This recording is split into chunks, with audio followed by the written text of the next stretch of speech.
Bé, doncs la valoració que em faria jo és molt positiva perquè penso que hem pogut escoltar ponents d'alt nivell que ens han obert els ulls amb els escacs com a eina educativa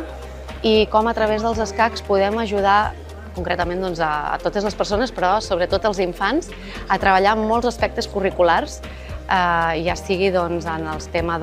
del pensament crític, de l'àmbit matemàtic, lingüístic, valors,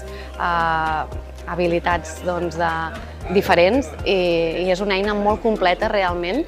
que ens pot ser molt útil a les aules. És molt important fer difusió dels escacs i d'utilitzar els escacs també com a eina educativa, de portar-los a les aules. I com ja ha quedat clar amb totes les ponències que s'han fet, se li pot treure molt de partit i és important donar-ho a conèixer a mestres, monitors, professors de secundària y a tothom qui li agradin els escacs en general. A lo largo de todo un día hemos visto cómo el ajedrez es muy útil tanto para desarrollar la inteligencia cognitiva como la inteligencia emocional, como la inteligencia ejecutiva. Es decir, por qué los estudios científicos indican que el alumnado con quienes se emplea el ajedrez como herramienta educativa obtienen mejores resultados académicos que los demás y desarrollan más su inteligencia.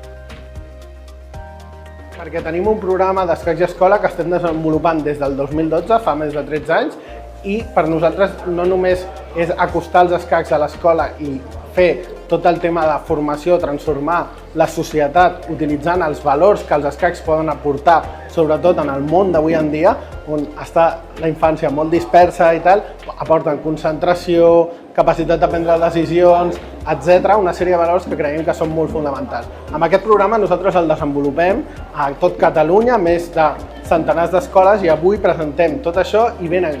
ponents de tot el món per presentar els programes referències. A més, el nostre programa és recorregut per la FIDE, la Federació Internacional d'Escacs, com un dels programes a nivell mundial de referència i ens han vingut a visitar països com Kazakhstan o Panamà, a casa nostra, per aprendre com ho fem i portar-ho als seus països.